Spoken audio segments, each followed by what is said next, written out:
Can you actually live well in Manila on just $700 a month? Let's break down the real costs and find out.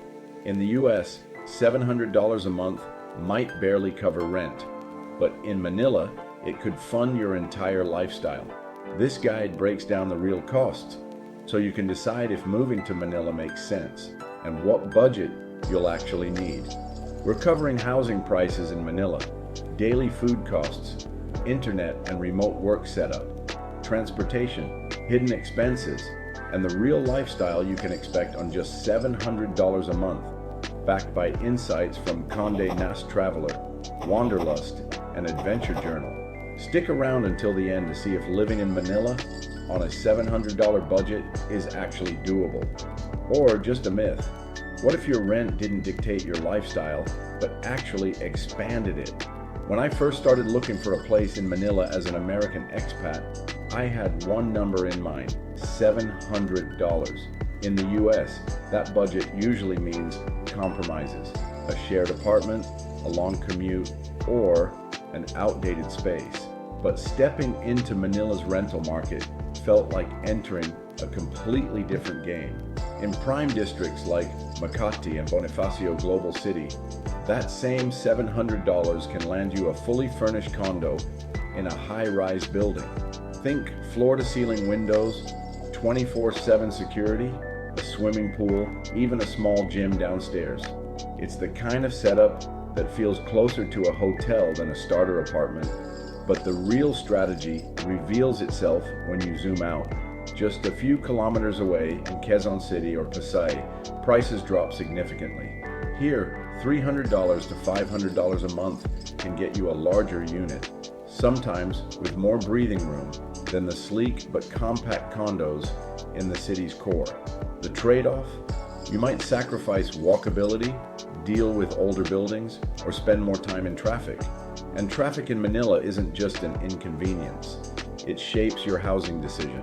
Living closer to where you work or spend your time can be worth paying extra rent, simply to avoid hours on the road.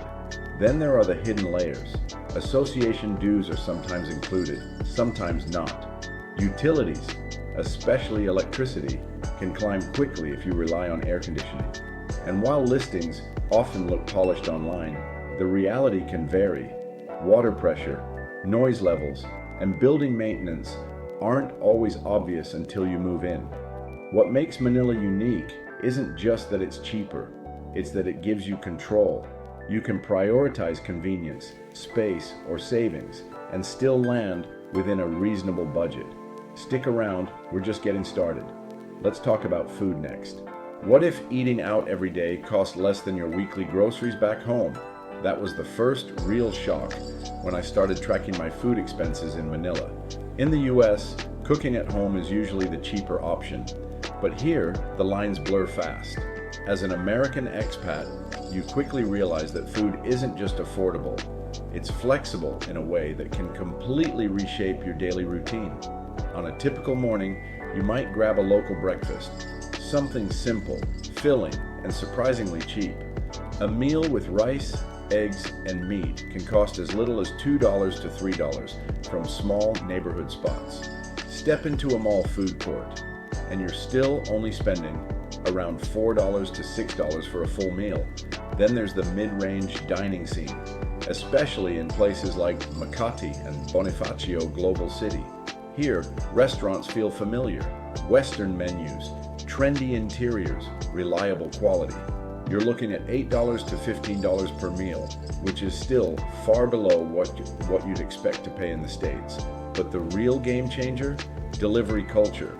With apps like Grab and Food Panda, you can have almost anything brought to your door, often with minimal delivery fees. It becomes dangerously easy to skip cooking altogether.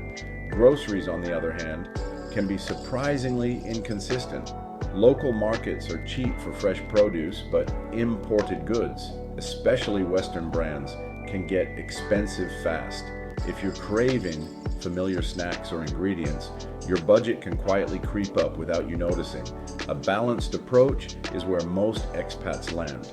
Local meals for everyday eating, occasional restaurant splurges, and selective grocery runs. Done right, you could comfortably spend $200 to $350 a month on food. But like everything in Manila, it depends on your habits. Eat local and your budget stretches. Chase Western comforts and your costs rise quickly. Food here isn't just about survival, it's about choice. And once you realize how many options you actually have, the bigger question becomes, how disciplined are you willing to be? Keep watching as we take a closer look at internet and work life in the city. What if your entire workday depended on a Wi-Fi signal you couldn't always trust? That was the question I didn't think to ask until my first week working remotely in Manila. As an American expat, you come in, assuming the internet will just work. And sometimes it does. But in Manila, your work life isn't just about your job, it's about your setup. Most condos in areas like Makati and Bonifacio Global City offer access to fiber internet, typically through providers like PLDT and Globe Telecom. On paper, speeds can range from 50 megabits per second to 300 megabits per second, and monthly plans are relatively affordable, often between $25 and $50. But here's where the reality kicks in. Speeds can fluctuate, outages happen, and installation timelines aren't always predictable. Some buildings are better wired than others, and your exact unit can make a difference. It's not uncommon to hear expats say, the internet is great until it isn't. That's why redundancy becomes part of your lifestyle. Many remote workers keep a backup connection, usually a pocket Wi-Fi device or mobile hotspot. It's an extra cost, but it buys peace of mind, especially if your income depends on staying online. Then there's the work environment itself. Manila offers plenty of cafes and co-working spaces, particularly in business districts. You'll find spots with strong air conditioning, reliable Wi-Fi, and a steady flow of remote workers tapping away on laptops. It creates a sense of routine, even if you're far from home. Time zones add another layer. Depending on your job, you might be working late nights or early mornings to match US hours. Manila becomes a city of quiet streets and glowing screens during your workday, which can feel isolating at first, but also strangely productive. What stands out most is how intentional you have to be. Your internet, your workspace, your schedule, they all require planning. Because in Manila, working remotely isn't just about logging in. It's about building a system that won't let you down when it matters most. Make sure to watch all the way through as we describe how going from one place to another shapes up in the city. What if getting around the city cost less than your morning coffee, but took twice as long? That's the paradox you face with transportation in Manila as an American expat. On paper, it's incredibly cheap. In reality, it's a daily trade-off between cost, comfort, and time. And you feel that trade-off almost immediately. My first few days, I relied on Grab, the region's version of Uber. It's convenient, familiar, and relatively affordable compared to US ride-hailing. A short trip might cost $2 to $5, while longer rides across the city can hit $10 to $15 depending on traffic. It feels like a bargain, until you're stuck in traffic, watching the minutes, and fare tick up. Then you discover the local options. Jeepneys, colorful, iconic, and unbelievably cheap, can get you across short distances for just a few cents. Buses and trains like the MRT Line 3 offer another low-cost alternative, often under $1 per ride. But they come with a different kind of price. Crowding, heat, and unpredictability, especially during rush hours. If you're trying to balance budget and sanity, you start mixing and matching. Maybe it's a Grab ride when you're late, public transport during off-peak hours, and the occasional walk if you're in pedestrian-friendly pockets like Bonifacio Global City. Some expats consider buying or renting a car, but that opens a whole new set of costs. Fuel, parking, maintenance, and most importantly, the stress of driving in Manila traffic. For many, it's simply not worth it. Monthly, You could spend as little as $30 to $60 if you rely mostly on public transportation. Lean heavily on Grab, and that number can climb to $150 or more. Again, the range isn't the surprising part, it's how much your lifestyle choices shape the final number. Because transportation in Manila isn't just about getting from point A to point B, it's about how much time you're willing to spend doing it, and how much convenience is worth to you. And once you start factoring that in, you realize the real cost of getting around Manila isn't just money, it's how you choose to spend your day. You'll want to know the lifestyle reality Manila offers to its expats. Trust me, what if the biggest upgrade in your life wasn't what you owned, but how you lived every single day? That's the part no spreadsheet really captures. After breaking down rent, food, internet, and transportation, you might think you understand what $700 a month looks like in Manila. But the lifestyle reality hits differently when you're actually living it. At first, it feels like a win. You're eating out more often, maybe living in a condo with a pool, booking rides without overthinking every dollar. In places like Makati or Bonifacio Global City, life can feel polished and convenient, almost like a bubble designed for comfort. But step outside that bubble and the contrast becomes clear. Manila is a city of extremes. Modern high-rises sit next to older neighborhoods. Luxury malls stand a few streets away from crowded markets. As an expat, you're constantly moving between those worlds, and that shapes your experience more than your budget does. Then there's the social side. It's easy to build routines around cafes, co-working spaces, and weekend hangouts. The cost of going out is relatively low, which means saying yes becomes easier, but over time, those small decisions add up. A few dinners here, a few drinks there, and suddenly your carefully planned $700 budget starts to stretch. Comfort also has layers. You can live cheaply, but do you want to deal with inconsistent utilities, smaller spaces, or longer commutes?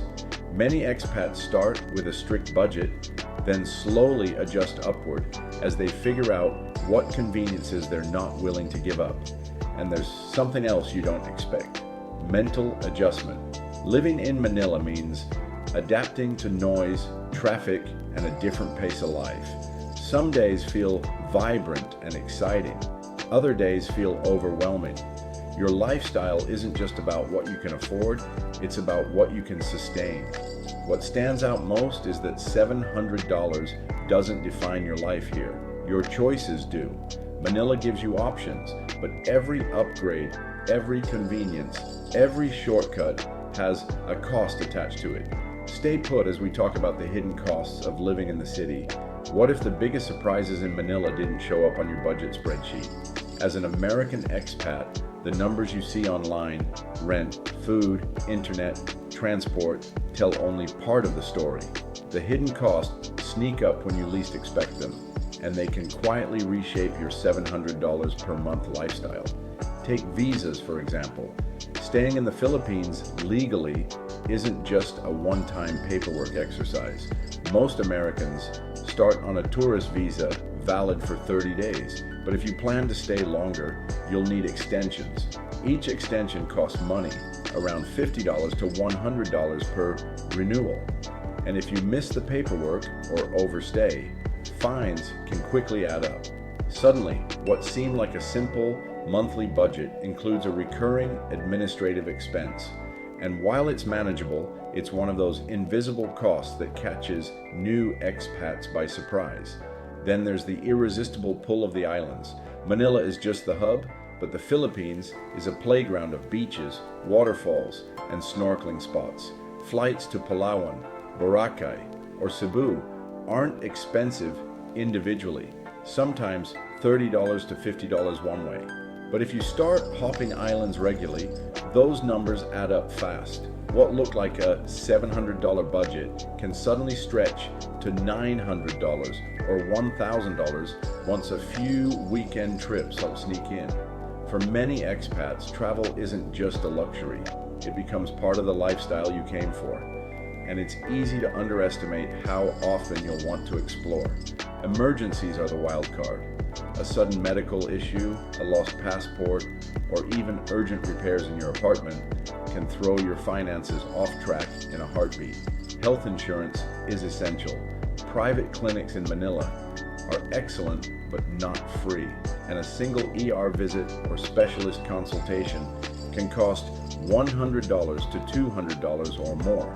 Add in things like urgent taxi rides, replacement electronics, or last-minute flight changes, and your well-planned budget suddenly feels fragile.